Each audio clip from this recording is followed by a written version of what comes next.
Folks, the Supreme Court of the United States, the highest court in the land, the final word, the last resort, the last line of defense between the Constitution and the people who want to turn it into a suggestion box, handed down a ruling yesterday that is going to echo through this country for generations. 5-4. 5-4. They said no. 5 justices, 5, looked Donald Trump in the eye, looked the American people in the eye, and said, birthright citizenship stays. Every baby born on American soil, to tourists, to visa overstayers, to people who hopped a fence last Thursday, is a full American citizen. Congratulations. And you know how we know this was a bad ruling? Because the President of the United States took to social media and congratulated Xi Jinping. He congratulated China. Massive birthright citizenship win for China, he said. Now, think about that. The leader of the free world just told a communist dictator, congratulations, you won one. And you know what? He's not wrong. That is not a president throwing a tantrum. That is a president stating a fact.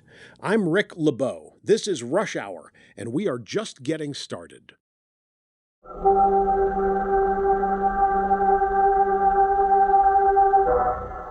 My friends, let me walk you through what happened here, because the drive-by media is going to package this as a great victory for inclusion and the American tradition, and all of the warm, fuzzy language they wrap around things when they don't want you to think too hard about what's actually going on.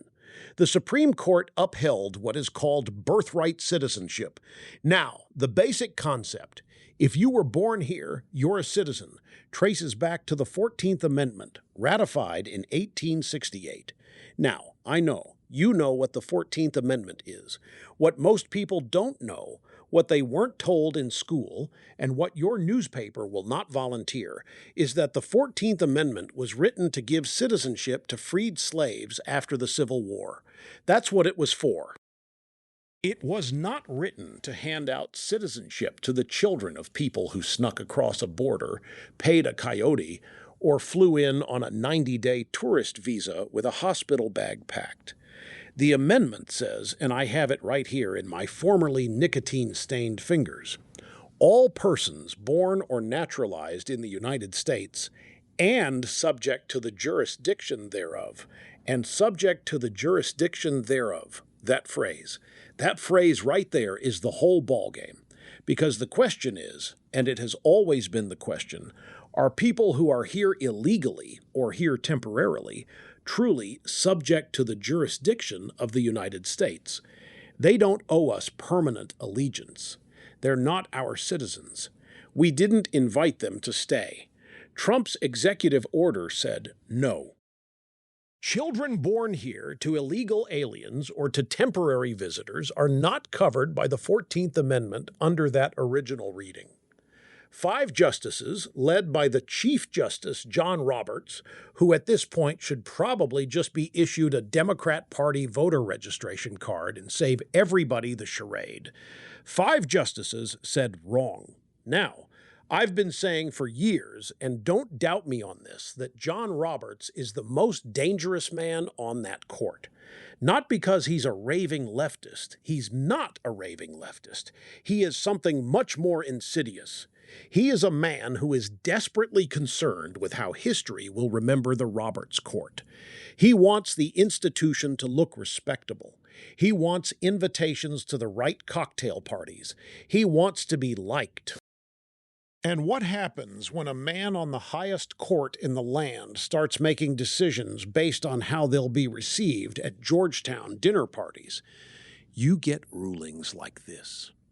The Federalist had a headline this week that I think cuts right to it. Cowardice and incoherence is the legacy of the Roberts Court. Now, I didn't write that, but I could have. I absolutely could have, because that's what this is. This is a man so terrified of looking partisan, so terrified of being seen as a Trump rubber stamp, that he will contort himself into whatever shape is necessary to rule against the administration. It's not principle. It's reputation management. And the 4 dissenters, Thomas, Alito, and the other two, they read the same history books. They understand what that phrase means, subject to the jurisdiction thereof, and they said so. And they were overruled by a man who writes beautifully, thinks carefully, and then gets the answer wrong just often enough to make you wonder. Now, what does this actually mean?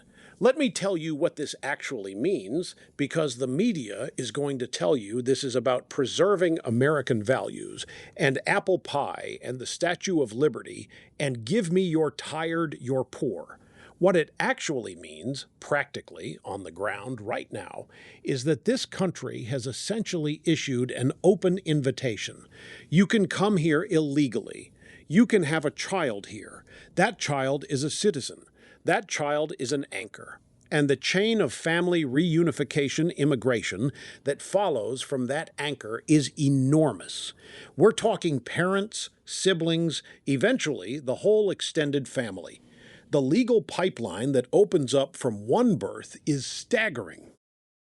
Trump called it China's massive birthright citizenship win, and he wasn't wrong. But it's not just China. We're talking about birth tourism as an industry. The DOJ actually issued guidance this week, same week as the ruling, directing federal prosecutors to crack down on birth tourism schemes. Visa fraud, they called it. And it is visa fraud. Women flying in on tourist visas with a due date circled on their calendar, checking into maternity hotels, yes, those exist, look it up, and then flying home with an American passport for the baby. We are handing out the most valuable legal document on earth to anyone who shows up in time for the delivery. And the court just said, keep doing it. Keep doing it, because we read the 14th Amendment, and apparently the men who wrote it in 1868 were thinking about Chinese birth tourism and Central American caravan families, and not just about newly freed slaves. Right. My friends, I have to tell you, and I say this with all the modesty I can muster, which is not much. I said years ago that the birthright citizenship debate was coming. I said the legal argument was there. I said a serious court could find serious grounds to revisit this. And I was right about the argument. I was wrong about the court having the courage to follow through on it. That part I got wrong, and I'm honest enough to tell you. Now, there is a path forward here. The DOJ is still going after birth tourism schemes. That is something. That is prosecuting the fraud that surrounds the exploitation of this policy. And I give them credit for that. Congress could act, Congress should act, and clarify the language of the 14th Amendment through statute or even a new amendment. But Congress acting on immigration is like asking a golden retriever to do your taxes. They'll look at you with great enthusiasm and then chew on the pen. What this ruling really represents, at the deepest level, is the fundamental incompatibility between a mass immigration era and a policy designed for a completely different time and a completely different purpose.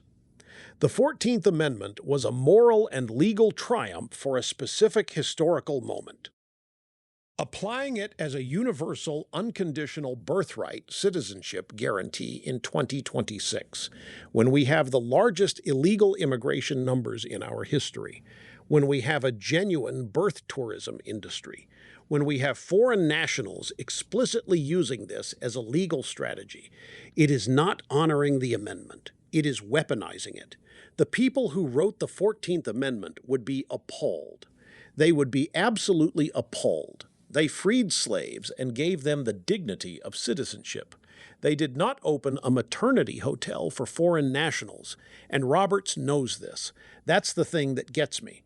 I believe John Roberts, the legal scholar, the brilliant mind, knows the argument. He understands the argument.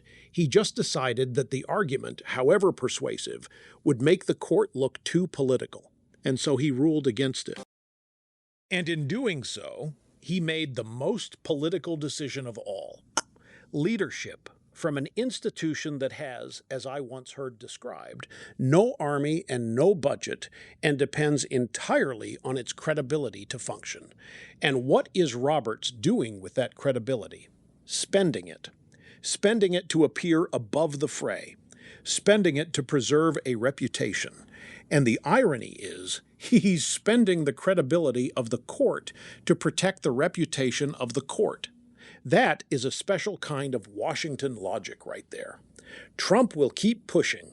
The DOJ will keep prosecuting birth tourism, and the American people, who in poll after poll after poll support some reform of birthright citizenship by wide margins, will keep being told by their betters that they don't understand the Constitution.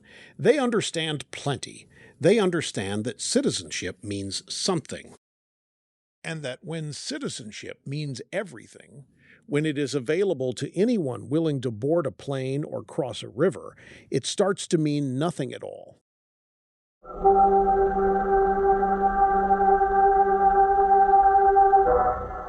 All right, let me hit a few more stories for you before we ride off into the sunset here. Quick roundup. First, and this one is delicious, the Democratic Socialists of America just knocked off another incumbent, this time in Colorado. A woman named Milat Quiros just defeated Diana DeGette, 15-term congresswoman, been in that seat since 1997, in the Democratic primary for Colorado's 1st Congressional District. 15 terms, roughly 30 years, gone in a primary to a first-time candidate who is openly, proudly, card-carrying DSA. Now, earlier this year, the DSA knocked off incumbents in New York, now Colorado. And you've got John Fetterman, who has become something I didn't think was possible. A Democrat I find myself occasionally nodding at, calling these people the dirtbag left. He went on Fox News at the Kennedy Center and said, flat out, these people are clearly anti-America. That's a sitting Democrat senator saying that about his own party's primary winners. Joe Manchin, meanwhile, is telling Fetterman to just become an independent already and, quote, set yourself free. And I'll say this, old Joe Manchin knows something about being a Democrat in a place that wants nothing to do with the Democratic Party anymore. West Virginia turned its back on the whole enterprise years ago. Here's the thing, my friends, and this is the part the media won't tell you. The DSA winning Democratic primaries is not bad news for Republicans. It is Christmas morning for Republicans, because every time Alexandria Ocasio-Cortez and her little socialist fan club drags the Democratic Party further left, they're handing the rest of the country, the people who still live in the real world, who have jobs and mortgages and pay for their own groceries, they're handing those people to us. The Democrats have a choice. They can be the party of Fetterman, a working-class guy who's at least honest about what he sees, or they can be the party of people who think that a 15-term incumbent wasn't left-wing enough. They cannot be both.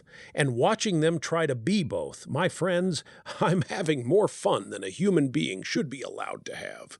Next, and this one hits a little differently, there was a hearing on sanctuary cities this week, and a woman named Jessica Gorman stood up in front of lawmakers and told them her daughter Sheridan, who was killed, was not a talking point. She looked these politicians dead in the eye and said, "Your sanctuary policies failed my child. Whose side are you on?" Now the sanctuary politicians are going to give their usual answer. They're going to talk about community trust and not wanting to create fear in immigrant communities, and all of the language they have prepared and focus grouped for exactly these moments. And I want you to notice something. I want you to notice how the media covers this story. Notice how much time they give Jessica Gorman and how much time they give the politicians she was questioning. Notice whose tears get the camera. Notice whose grief is treated as politically inconvenient. Notice whose tragedy is a talking point and whose is a human story. The drive-by media will cover this hearing for approximately 40 seconds, mention that an angel mom testified, characterize her position as Republicans have long argued, and move on. But what Jessica Gorman said matters. What every angel family has said matters. These are Americans. Their children are gone. And the people responsible for making the policies that got them killed are still sitting behind that dais looking important. Sheridan Gorman was not a talking point. She was a person, and she deserved a government that put her life above a political theory about sanctuary jurisdictions. One more. Dan Coe, who is running for Congress up in Massachusetts with Kamala Harris's backing, has apparently gone through his old social media posts and quietly deleted his Black Lives Matter content. The records show it. The screenshots exist. It's all documented. And this is a man who wants to serve in the United States Congress. Well, he used to believe it before he decided he didn't, before he decided he wanted your vote. Now, and I want to be fair here, politicians change their positions. I understand that. Growth is real. People learn things. But there is a difference between actually evolving and just hitting delete because the polling numbers told you to. This man did not write an op-ed. He did not go on television. He did not sit down and say, I believed this then, I've thought about it more, and here's where I am now. He just quietly erased it and hoped nobody was paying attention. They were paying attention. They always are. And the voters of Massachusetts' 6th Congressional District deserve to know what their candidate actually believes, not what he wants them to think he believes in July of an election year. Although, given the state of Massachusetts, I'm not entirely sure that deleting the BLM posts is going to help him. He might be running in the wrong direction.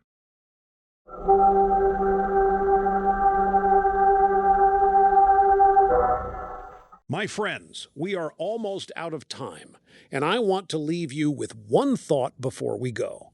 Today was a rough day constitutionally. The birthright citizenship ruling stings, and I understand if you're frustrated. I understand if you feel like the institutions are not working the way they're supposed to work.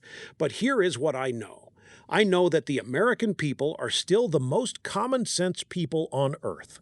I know that the instinct to protect this country, to define citizenship as something meaningful, to insist that the law applies equally and that the border means something, those instincts are alive and well. They did not die in a 5-4 ruling.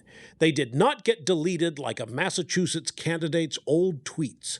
They are out there, in the cars on the highway, in the shops, in every town that the drive-by media flies over on their way to somewhere important.